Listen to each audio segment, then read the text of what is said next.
Hello viewers, আমরা চলে এসেছি আমাদের ছোট্ট খামারে। দেখুন আমাদের সিল্কি। আমরা সিল্কি দিয়েছি 3টায় সেট, 2টা ফিমেল, একটা মেল। ওদের কৃমির ওষুধ দিয়েছি গতকাল। আজকে লিভার টনিক চলছে মাশাল্লাহ, কিন্তু এখনও ওরা ডিম পারেনি। যেখান থেকে নিয়েছিলাম তার কথা অনুযায়ী সিল্কি পেয়ারটার অলরেডি ডিম পেড়ে দেওয়ার কথা, কিন্তু ডিম পারে নাই। দেখা যাক, জায়গা পরিবর্তনের কারণে হয়তো বা এমনটা হতে পারে। আর তার বিপরীত পাশে রয়েছে আমাদের বাহামা। আমাদের বাহামাটা আজ 2 দিন ডিম দিচ্ছে না।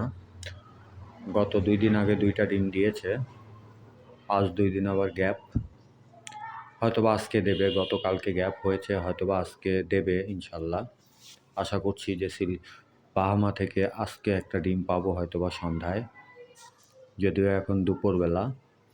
তো খামারটা ওদেরকে একটু চেক করতে খামারে আসা।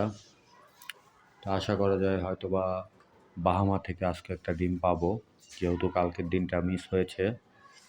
আর খামারে এসেই দেখি আমাদের বারান্দাতে যে কোয়েলগুলো আছে সেখান থেকে একটা কোয়েল উড়ে এসে আমাদের সিল্কির সঙ্গে ঘুরে বেড়াচ্ছে। তো অনেক কষ্ট করে তাকে ধরলাম, ধরে আবার জায়গায় দিয়ে দিলাম।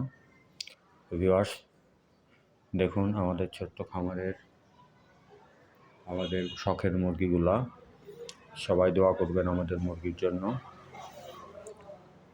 সবাই দোয়া করবেন আমাদের খামারের জন্য। ধন্যবাদ সবাইকে।